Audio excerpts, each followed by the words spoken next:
So you've been playing music for a couple months now, maybe a couple of years. You've been studying, practicing hard, learning all the techniques, exercises, learning songs. Maybe you haven't done any of that. Maybe you're just looking to jump right into it from scratch. That's fine too. But the question is, how do I make a living playing music? My name is Johnny Tobin. I've been playing piano since I was about 2 years old. I've been playing professionally for the past 10 plus years. So I guess in some ways I may have had some advantages because I grew up in a house with a piano. But it's okay. You don't have to have that story to be able to do music for a living. I'm here to give you 5 key steps that can help on your journey and some things to think about, as well as some ways you can put this into action and actually do music full time. I'm not here to say buy my course or sign up for this pyramid scheme to achieve success. No, here's actual steps, concrete steps you can take that are going to help you to actually get into music as a career path. I'm going to be speaking about it from the perspective of someone who grew up playing piano, so things will be a bit centered around that, but I think these things can apply to everybody on all instruments, regardless of what your journey might look like. Before we fully launch into these 5 steps, I think one thing that's really important to note is that the music industry nowadays is not what it might have been even 10, 15 years ago. I think there's a huge need right now for people to be multifaceted and be able to find multiple income streams within music. You can still be doing music full time, but I think it's a lot more difficult to just focus in on one exact thing. So I think being a musician nowadays and doing it full time requires you to be a lot more versatile and creative and try things in a different way than maybe people who were doing it 20, 30, 40 years ago, where you could just play in a jazz bar 5 nights a week and that was your only thing and you didn't have to worry. Anyways, without further ado, let's jump into it. Here's step 1. I think every single person, regardless of what genre you might specialize in, you got to learn tons and tons of songs. Studying the songs and also just knowing the songs, knowing the sections, knowing what the third chord in the bridge is. Just being able to dissect a song is really important. And I think people should probably know at least 200 to 300 songs. So if you don't know that many, it's okay right now. But I think ideally that's kind of a goal you should set for yourself. Study songs within different genres as well. So you can go on and just type top 20 most famous R&B songs, most famous pop songs. And it's good to learn stuff from throughout the decades. So don't just focus in on recent stuff or even stuff from one decade, but try to learn stuff from across a wide spectrum of time. I know for myself, I went to jazz school and I got my degree in jazz, and I probably knew 90 to 100 jazz standards just from the time I first started learning how to play jazz until I graduated from music school. After music school, I found that there was so many other gigs out there in the world that weren't jazz. And so I was put in a position where I had to either learn this music, be able to get these other performance opportunities happening, or just focus on jazz, and then I'd have to kind of take a different path. So for me, I chose the path of let me be versatile, let me learn all this other kind of music. And it was really a crucial and formative learning experience for me. So I worked on cruise ships for one contract. We had to play everything from Patsy Cline to Pharrell to Bruno Mars to Adele to the Rolling Stones to the Beatles to Earth, Wind and Fire to Michael Jackson. So prior to taking the cruise ship contract, I didn't have a lot of knowledge of all these other songs. I was vaguely familiar and I had heard a lot of the material, but I hadn't done a deep dive into it. And so having to do that for this gig was great. And I probably learned 300 or 400 songs for the purpose of that contract. So I'd recommend, if you don't already have a gig like that, where you have to do that out of necessity, for everyone to do some self-directed study and just pick 30 to 40 songs from various decades, various genres, and just go down the list and learn them. Every single music scene globally, no matter what country you're in, there's certain staple songs that people are gonna want you to know. So you could hopefully turn up in a bar in Nashville and then go to LA and then go to Toronto and then go to London, and people would know those songs. Some examples of songs include Superstition by Stevie Wonder, Billie Jean by Michael Jackson, Crazy by Gnarls Barkley, September by Earth, Wind and Fire, Purple Rain by Prince, Rolling in the Deep by Adele, just to name a couple. There's so many, and some of these songs end up getting overplayed, but I think that there's certain staples that are essential to learn. So that's first key, learning a bunch of tunes. And not only will this help your musicianship and your ear, because you're learning a batch of tunes and you're hearing the relationship between chords and melody and bass line, you're also learning about songwriting through that process. Having to learn hundreds of songs, particularly hit songs, that's going to teach you something specific about how songs are written, structured, form, all of that. The second key that I think is super, super important is getting comfortable with technology, whether that's filming yourself, talking to a camera, recording on a DAW, being able to edit videos, edit audio. And you don't have to be pro with this. You don't have to be churning out insane high quality videos or anything like that, or even be at a ultra pro level of using a recording app like Logic Pro or Pro Tools or Ableton. But I think every single musician getting into music now should be aware of the basics within these programs. Even if you have a budget of $0, there's still programs out there you can download that allow for recording and editing and some basic things.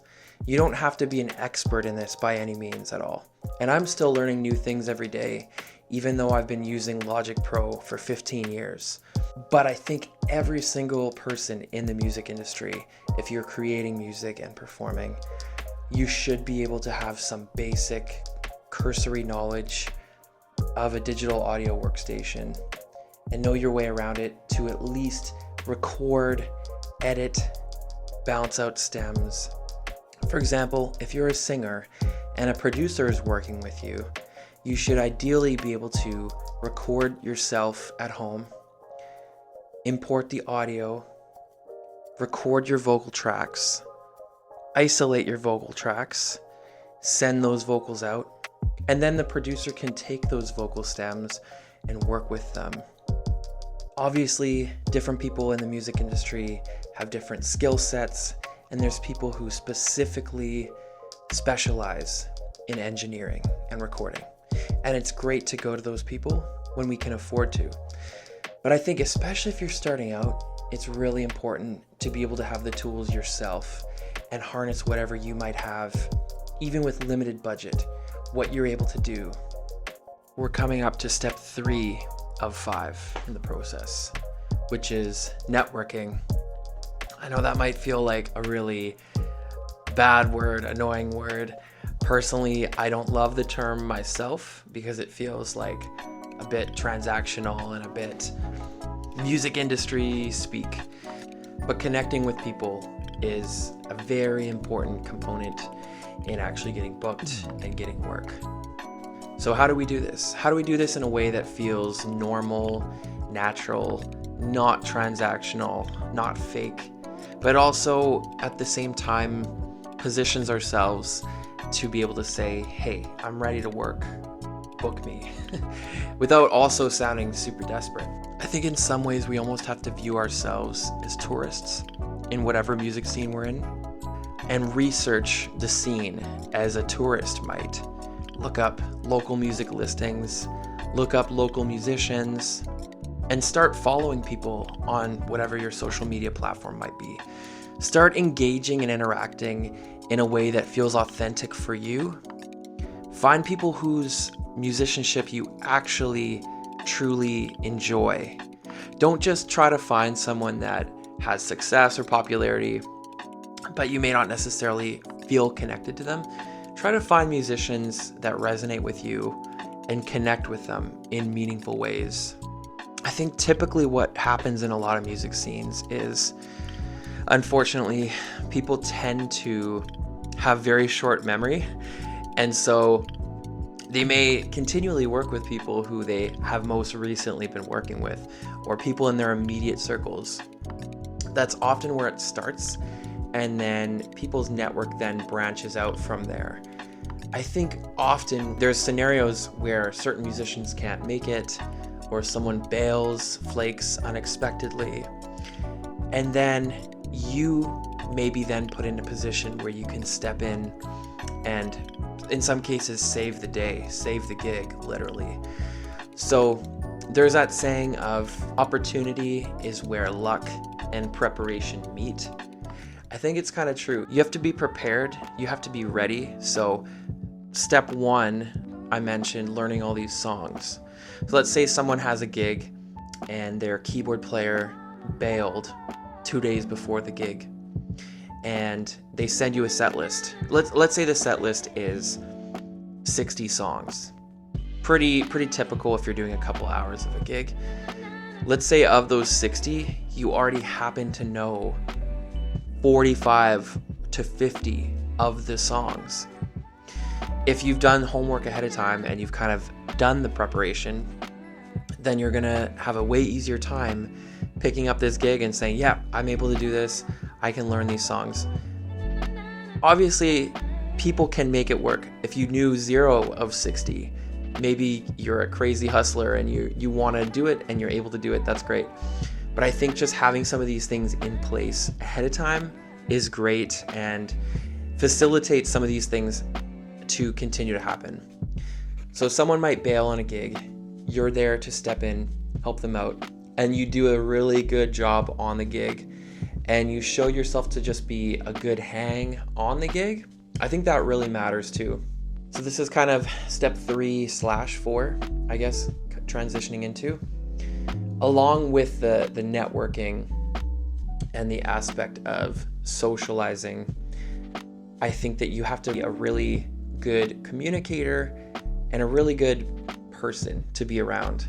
People should want to enjoy being around you.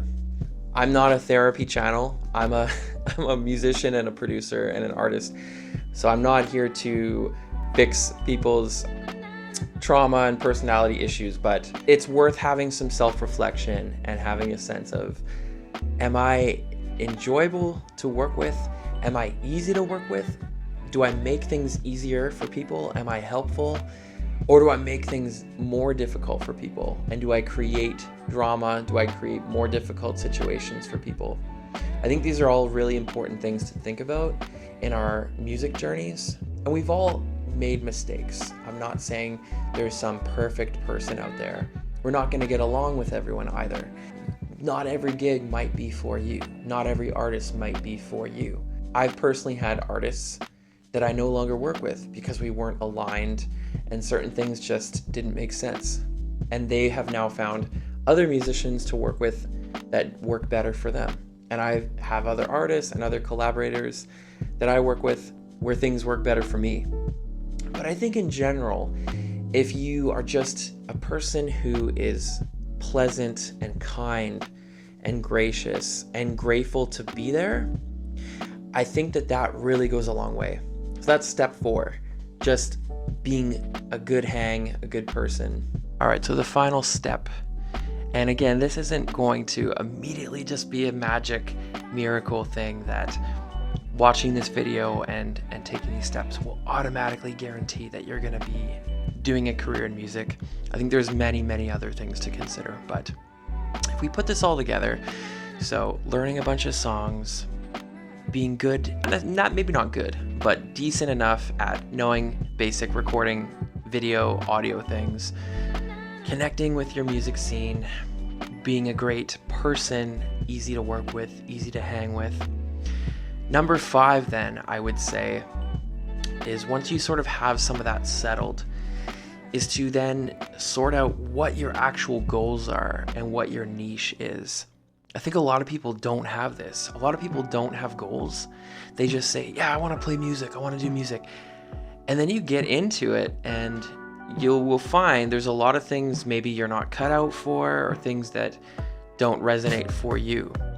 Maybe you're stuck playing in a country bar when you actually prefer playing hip hop music or soul music.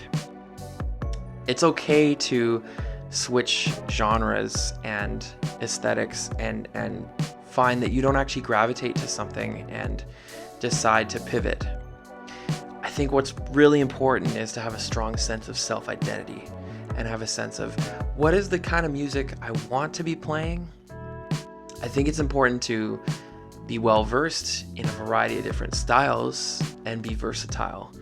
But then on the flip of that, if you are a jack of all trades and a master of none, I think it's going to be a lot harder to find work within specific things.